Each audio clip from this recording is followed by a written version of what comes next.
Hi guys, very good morning dear all students. Dear students, हमने last के lectures में strain energy के बारे में देखा था और स्ट्रेन एनर्जी के रिगार्डिंग में जो भी एसोसिएटेड कॉन्सेप्ट थे उसके बारे में डिस्कस किया था और देखा था कि स्ट्रेन एनर्जी क्या होता है और स्ट्रेन एनर्जी क्यों डेवलप होता है। उसके अलावा जो डिफरेंट लोडिंग कंडीशंस थे कि ग्रेजुअली लोड्स क्या होता है, इंस्टैंटेनियस लोड क्या होता है और उसके कारण स्ट्रेस का वैल्यू कितना होता है, रेजिलेंस क्या होता है, प्रूफ रेजिलेंस क्या होता है, इन सारी चीज़ों के बारे में हम लोगों ने लास्ट के लेक्चर्स में कवर करा था स्ट्रेन एनर्जी के अंदर में, जो कि मेरा लास्ट लेक्चर हुआ था। ठीक है, तो स्टूडेंट्स अभी हम लोग स्ट्रेन एनर्जी का ही नेक्स्ट लेक्चर, जिसमें हम लोग जो भी थ्योरेटिकल पार्ट को कवर किए थे लास्ट के लेक्चर्स में, उसके न्यूमेरिकल्स को देखेंगे। बहुत सारे एग्जामिनेशंस में, बहुत सारे कॉम्पिटिटिव एग्जामिनेशंस में इससे एक दो क्वेश्चंस पूछ लिए जाते हैं, सो ये आपके लिए इंपॉर्टेंट है। ओके, तो चलिए हम लोग स्टार्ट करते हैं क्वेश्चन से। ओके, जैसे कि आप स्क्रीन बोर्ड पे देख पा रहे हैं, यहाँ पे स्क्रीन बोर्ड पे देख पा रहे हैं, ये क्वेश्चन है स्ट्रेन एनर्जी का। स्ट्रेन एनर्जी का क्या है, ये क्वेश्चन है जैसे कि आप देख पा रहे हैं स्क्रीन बोर्ड पे। इसको हम लोग अभी सॉल्व करेंगे। ठीक है, देखिए जैसे कि यहाँ पे क्वेश्चन आप देख पा रहे हैं, प्रॉब्लम नंबर है ये रेफरेंस बुक है, आर के बंसल की बुक है। ठीक है, वहाँ से हमने इस प्रॉब्लम को लिया है। तो जैसे आप देख सकते हैं यहाँ पे लिखा हुआ है क्वेश्चंस में, a tensile load of 60 kilo newton is gradually applied. Students, इसको इंपॉर्टेंट है ध्यान देना कि किस टाइप का लोड है, ग्रेजुअली है। ठीक है, to a circular bar of 4 centimetre diameter and 5 metre long. एक सर्कुलर बार है जिसका डायमीटर है 4 सेंटीमीटर और 5 मीटर क्या है, लंबा है यानी लॉन्ग है। If value of young modulus यानी कैपिटल ई 2 × 10⁵ न्यूटन पर mm स्क्वायर। तो अब डिटरमाइन क्या क्या करना है, यहाँ पे देखिए। पहले डिटरमाइन करना है stretches in the rod, rod के अंदर में कितना स्ट्रेच आ रहा है। दूसरा stress in the rod, rod में कितना स्ट्रेस आ रहा है। तीसरा strain energy absorb by the rods. ठीक है, तो देखिए यहाँ पे क्वेश्चन क्या कह रहा है, क्वेश्चन में ये कह रहा है कि आपका एक रॉड है, क्या है, आपका एक रॉड है जिसका डायमीटर जो दिया हुआ है 4 सेंटीमीटर है। ठीक है, मान लीजिए यही रॉड है जिसका डायमीटर आपका कितना है, 4 सेंटीमीटर है। ठीक है, और लेंथ कितना है, लंबा कितना है, 5 मीटर लंबा है। ठीक है, ठीक है, और इस पे जो है ग्रेजुअली क्या हो रहा है, लोड अप्लाई किया जा रहा है। मान लीजिए ये टेंसाइल लोड है, यहाँ पे कितना 60 किलो न्यूटन और यहाँ पे भी इधर में भी 60 किलो न्यूटन। ठीक है, ये लोड आपका अप्लाई हो रहा है। तो पूछ रहा है कि रॉड में कितना स्ट्रेच आएगा, उसके बाद स्ट्रेस कितना होगा रॉड में, उसके बाद में स्ट्रेन एनर्जी कितना एब्जॉर्ब होगा। ठीक है, तो चलिए इस टाइप के क्वेश्चंस को आपको हम बताते हैं कि इस टाइप के जब भी क्वेश्चंस आए स्ट्रेन एनर्जी का तो कैसे सॉल्व करते हैं। उसके लिए जो टेक्निक्स है, सबसे पहले आपको पता है कि कोई भी न्यूमेरिकल सॉल्व करते हैं तो सबसे पहले मैंने आपको बताया था कि जो भी गिवन इन्फॉर्मेशन है जो कि आपको क्वेश्चन से मिलता है, पहले उसे राइट डाउन करें। क्या करें, जो भी गिवन इन्फॉर्मेशन आपको क्वेश्चन से मिल रहा है। देखिए यहाँ लिखा हुआ ग्रेजुअली अप्लाइड लोड कितना है, 60 किलो न्यूटन। इसे हम लोगों ने 10⁻³ से मल्टीप्लाई करके न्यूटन में चेंज कर लिया। डायमीटर दिया हुआ है 4 सेंटीमीटर, इसको हम लोगों ने mm में चेंज कर लिया। ओके, उसके बाद हम लोग एरिया निकाल लेंगे। तो ये सर्कुलर बार है, इस एरिया π/4 × d² और डाया कितना है 40 mm का स्क्वायर कर दिए, ये आपका आ गया। ओके, फिर लेंथ ऑफ रॉड दिया हुआ 5 मीटर, चूंकि सारा चीज़ हम लोग क्या किए हैं mm में रखे, इसलिए इसको 5 मीटर को 1000 से मल्टीप्लाई करके mm में कन्वर्ट कर दिए। ठीक है, आई होप कि यहाँ तक आपका समझ में आ गया होगा आपको, क्योंकि यहाँ में कुछ क्या मैंने नहीं, जो भी क्वेश्चन से इन्फॉर्मेशन मिला था वही मैंने यहाँ पे राइट डाउन किया है। देखिए अब आता है वॉल्यूम ऑफ रॉड निकालेंगे हमारे। इसके बाद हम क्या करेंगे, calculate volume of rod calculate करेंगे। तो आपको पता है वॉल्यूम कैसे निकालते हैं, एरिया इनटू लेंथ। क्या करेंगे, एरिया को लेंथ से मल्टीप्लाई कर देंगे तो हमारा वॉल्यूम निकल जाएगा। ओके, ठीक है, तो ये निकल गया वॉल्यूम ऑफ रॉड। अब देखिए वी और A into L, area into length. तो एरिया हम निकाले अभी 400 × π था और लेंथ कितना था 5 मीटर यानी 5000 mm। इसको मल्टीप्लाई करेंगे तो आप ये वैल्यू आ जाएगा, mm स्क्वायर में एरिया है। यंग्स मॉडुलस क्वेश्चन में गिवन है कितना है, 2 × 10⁵ न्यूटन पर mm square. Okay, next stretches और एक्सटेंशन इन द रॉड। ठीक है, तो इसको हम लोग निकालेंगे, इसको हम लोग x से डिनोट कर रहे हैं। इसके बारे में हम लोग लास्ट लेक्चर्स में बात नहीं किया था, लेकिन इसको हम लोग क्वेश्चन से सॉल्व कर लेंगे अभी। ठीक है, सिग्मा क्या है, स्ट्रेस इन द रॉड, और u जो है strain energy absorb by the rod. Strain energy कितना एब्जॉर्ब हो रहा है रॉड के द्वारा। स्टूडेंट्स, अगर आपने प्रीवियस लेक्चर्स नहीं देखे हैं स्ट्रेन एनर्जी के तो जाकर पहले देखें, तभी आपको ये लेक्चर समझ में आएगा, क्योंकि मैंने उसमें स्ट्रेन एनर्जी के बारे में डिटेल्स में डिस्कस करा था। ओके, सो अब स्ट्रेस इक्वल टू क्या होता है, लोड बटा एरिया। तो आपको लोड पता है और एरिया भी पता है। ठीक है, दोनों को पुट कीजिए और यहाँ से आप स्ट्रेस की वैल्यू फाइंड आउट कर लीजिए। ठीक है, मेन इंपॉर्टेंट यहाँ से आपका है द स्ट्रेचेज और एक्सटेंशन इज गिवन बाई, ये फॉर्मूला है आपका x बराबर sigma by E into L. ये स्ट्रेच निकालने का फॉर्मूला है कि कितना स्ट्रेचिंग आ रहा है वहाँ पे। ठीक है, तो सिग्मा की वैल्यू को पता है, ई की वैल्यू पता है और लेंथ की वैल्यू पता है, पुट कर दीजिए। यहाँ से आपका स्ट्रेसेस इन रॉड यानी 1.19 mm का क्या हो रहा है, स्ट्रेच आ रहा है वहाँ, ठीक है, ये निकल गया। नेक्स्ट जो इंपॉर्टेंट है, स्ट्रेन एनर्जी कितना एब्जॉर्ब हो रहा है रॉड के द्वारा, तो ये फॉर्मूला मैंने आपको बताया था लास्ट के लेक्चर्स में, U बराबर sigma square by 2 into volume. बहुत इंपॉर्टेंट फॉर्मूला है, ऑब्जेक्टिव में बार बार पूछ लिया जाता है। Okay, so U is equal to sigma square by 2 into volume. तो यहाँ पे सिग्मा का वैल्यू पुट किए, स्क्वायर कर दिए और यहाँ पे 2 इंटू ई और यहाँ पे वॉल्यूम से मल्टीप्लाई कर दिए। यहाँ से आपका स्ट्रेन एनर्जी का फॉर्मूला आ जाएगा, सॉरी वैल्यू आ जाएगा 35.81 न्यूटन मीटर। ओके, एक्चुअली में न्यूटन mm में आया है, तो न्यूटन mm में आया है तो आप क्या कीजिएगा, यहाँ से 1000 से डिवाइड कर दीजिएगा तो न्यूटन mm में, सॉरी न्यूटन मीटर में चेंज हो जाएगा। ओके, यहाँ तक आपको समझ में आ गया होगा। यूनिट कन्वर्जन बहुत इंपॉर्टेंट है। देखिए 1 मीटर में होता है 1000 mm, तो 1 mm में कितना हो जाएगा 1/1000 मीटर, ठीक है। तो यही मैंने यहाँ पे किया है और यहाँ पे चेंज हो गया 35.81 न्यूटन मीटर।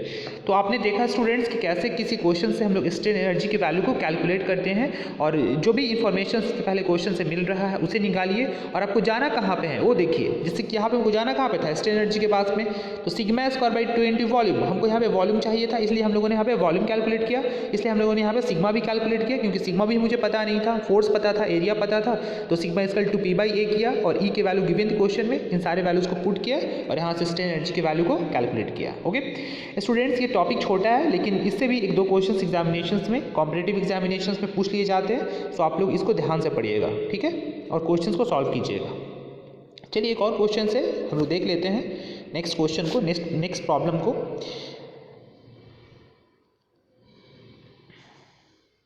देखिए हमारा जो नेक्स्ट प्रॉब्लम है, इस प्रॉब्लम में बोला जा रहा है इफ़ इन प्रॉब्लम 4.1, यानी इससे पहले जो प्रॉब्लम डिस्कस किए हैं, the tensile load of 60 kilometre is applied suddenly. देखिए यही इंपॉर्टेंट चीज़ है, पहले मैंने आपको बताया था ग्रेजुअली, अब यहाँ पे क्या आ रहा है सडनली, इसी चीज़ को नोट डाउन करना है। स्टूडेंट्स मैंने बताया था कि कोई भी चीज़ जब सडनली अप्लाइड होता है, कोई भी लोड, तो वहाँ पे क्या होता है, ग्रेजुअली का 2 टाइम्स होता है, ये ध्यान में रखना है, ग्रेजुअली का 2 टाइम्स होगा सडनली।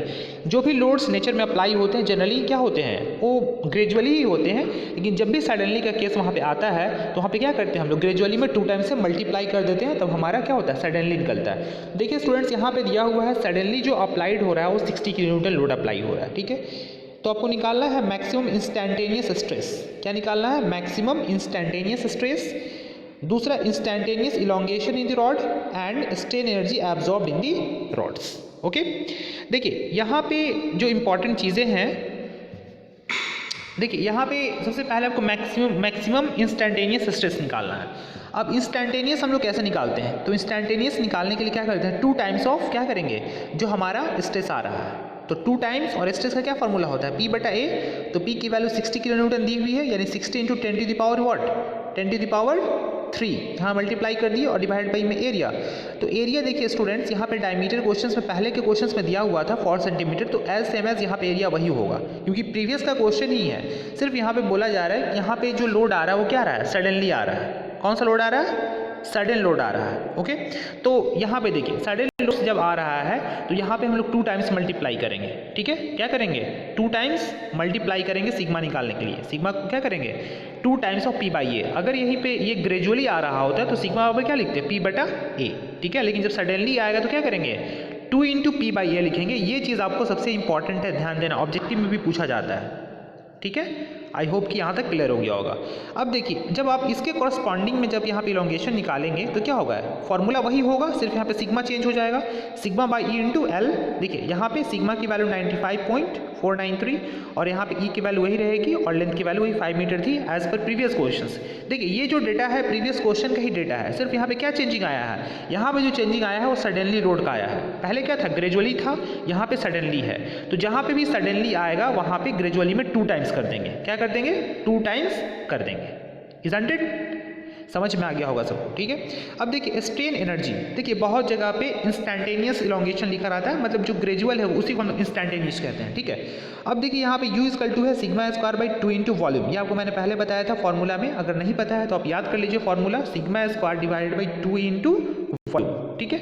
अब यहाँ पे पुट करेंगे, सिग्मा की वैल्यू को पुट कर दीजिए तो 9.493 आपकी वैल्यू आई थी सिग्मा की, ये पुट कर दी, स्क्वायर कर दिए, divided by 2 times of E Young's modulus into volume. तो वॉल्यूम भी पहले हम लोग निकाल चुके थे प्रीवियस फार्मूला में, प्रीवियस क्वेश्चंस में, वही यहाँ पे रखती हैं हम लोग, यहाँ पे पुट कर देंगे और यहाँ से वैल्यू हमारा निकल जाएगा ये न्यूटन एमएम में। अब न्यूटन एमएम में आ गया तो मीटर में चेंज करना है तो क्या करेंगे, 1000 से डिवाइड कर देंगे तो ये हमारा आ जाएगा 143.238 न्यूटन मीटर। ठीक है, तो स्टूडेंट्स देखिए मैं आपको बेसिकली यहाँ पे यही समझाना चाहता हूँ कि देखिए जब भी ग्रेजुअली लोड आ रहा है तो ग्रेजुअल लोड्स में क्या होता है कि जो आपका स्ट्रेस आ रहा है सिग्मा बराबर पी बाई ए हो जाएगा, लेकिन जब भी अगर बोला जा रहा है कि सडन आ रहा है तो सिग्मा जब आप निकालेंगे तो 2 टाइम्स ऑफ क्या करेंगे, पी बाई ए करेंगे, जैसा कि इस क्वेश्चन में यहाँ पे मैंने किया है। ठीक है, तो ये चीज़ आपको ध्यान देना है जब भी आप क्वेश्चन करेंगे। देखिए क्वेश्चन से बहुत ही छुपा हुआ है, अगर सडनली बोल रहा है तो आपको 2 times of P by A करना है, अगर ग्रेजुअली बोल रहा है तो as usual sigma is equal to P by A, जैसा आप करते थे वैसा करेंगे। और सेम फार्मूला है स्ट्रेसेस का भी और सेम फार्मूला है स्ट्रेन एनर्जी का भी, sigma square by 2 into volume, वहाँ पे सिर्फ सिग्मा की वैल्यू क्या हो रही है, चेंज हो रही है, सडनली के लिए अलग है, ग्रेजुअली के लिए अलग है। ओके, सो आई होप कि यहाँ तक आपका जो कॉन्सेप्ट है स्ट्रेन एनर्जी का क्लियर हो गया होगा। कहीं भी आपको डाउट आता है तो आप मुझे बता सकते हैं, क्योंकि मैंने बहुत ही सिंपल लैंग्वेज में इस चैप्टर को मैंने पढ़ाने की कोशिश की थी। लास्ट के लेक्चर्स में मैंने स्ट्रेन एनर्जी को बहुत अच्छे से एलोबरेट किया था कि स्ट्रेन एनर्जी क्या होता है और स्ट्रेन एनर्जी के कारण क्या क्या चीज़ें हैपेंड होती हैं, किस किस टाइप के स्ट्रेसेस आती हैं, किस टाइप के लोड्स आते हैं, मैंने लास्ट के लेक्चर्स में कवर करा था। ठीक है, सो आई होप कि आपने उस लेक्चर्स को देखा होगा, अगर नहीं देखा है तो पहले उस लेक्चर्स को देखिए फिर जाकर के इस लेक्चर्स को आप देखिए। ओके, सो चलिए एक और क्वेश्चन हम देख लेते हैं जो कि हमारा 4.3 प्रॉब्लम्स है। देखिए यहाँ लिखा हुआ 4.3 में कैलकुलेट इंस्टैंटेनियस स्ट्रेस। देखिए इंस्टैंटेनियस स्ट्रेस, क्वेश्चंस को अच्छे से पढ़ना है। Produced in a bar 10 centimeter square in area and 3 meter long by the sudden application of tensile load of unknown magnitudes। क्या लिखा हुआ है, sudden application of a tensile load of unknown magnitude if the extension of the bar due to suddenly applied load is 1.5 mm, also determine the suddenly applied load take is equal to इतना। यहाँ पे देखिए, यहाँ पे question को सबसे पहले समझना है। ठीक है, इंस्टैंटेनियस स्ट्रेस प्रोड्यूस्ड हो रहा है एक बार में जिसका डायमीटर कितना है, 10 सेंटीमीटर स्क्वायर है। तो सबसे पहले आप बार बनाएं और बार का जो डायमीटर है आपने दिखाया 10 centimetre square, isn't it, 3 metre लंबा है, यानी कि 3 मीटर यहाँ से यहाँ का लेंथ है इसका, इस रॉड का 3 मीटर है। ठीक है, और बोला जा रहा है कि जिसमें इसमें एक्सटेंशन हो रहा है, यानी एक्स की जो वैल्यू आ रही है वो कितनी आ रही है, 1.5 mm। ठीक है, मैंने पहले बताया था स्ट्रेच को एक्स से डिनोट करते हैं, उसका फार्मूला होता है सिग्मा बाई ई इंटू क्या, एल। ठीक है, तो यहाँ पे ये चीज़ें दी गई है और आपसे पूछा जा रहा है कि ये जो लोड आ रहा है पी की वैल्यू ये कितना होगा। देखिए कितना कॉन्सेप्चुअल क्वेश्चन है। अगर आप डिफरेंट टाइप के क्वेश्चंस करेंगे तो आपका माइंड ज़्यादा क्या होगा, उस चीज़ के प्रति कॉन्सीव करेगा और आप ज़्यादा से ज़्यादा कॉन्सेप्ट को सीख पाएंगे। ठीक है, तो करना कुछ नहीं है, जो फार्मूला मैंने पढ़ा है इससे पहले उसी फार्मूला में वैल्यू को पुट करना है और वहाँ से वैल्यू को निकाल लेना है। यहाँ पे हमको पी की वैल्यू कैलकुलेट करनी है।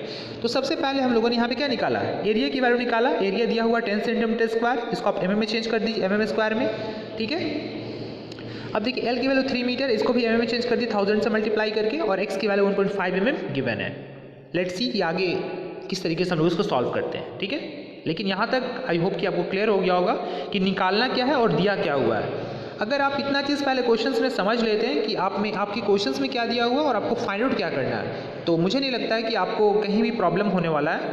पहले आप क्वेश्चंस में देखिए कि क्वेश्चन में निकालना क्या है, ठीक है, और दिया क्या क्या हुआ है। ठीक है, इसके बाद आप आसानी से कर सकते हैं। देखिए यंग्स मॉडुलस की वैल्यू भी क्वेश्चंस में गिवन है, 2 लाख न्यूटन पर mm स्क्वायर इंटू 10⁵ न्यूटन पर mm square. Sigma instantaneous stress due to sudden load. देखिए इंस्टैंटेनियस स्ट्रेस क्या है, ड्यू टू सडन लोड। याद रखिएगा सडन लोड जब भी आएगा यहाँ पे 2 टाइम्स ऑफ क्या होगा, ग्रेजुअल लोड्स होगा, यानी 2 times of P by A.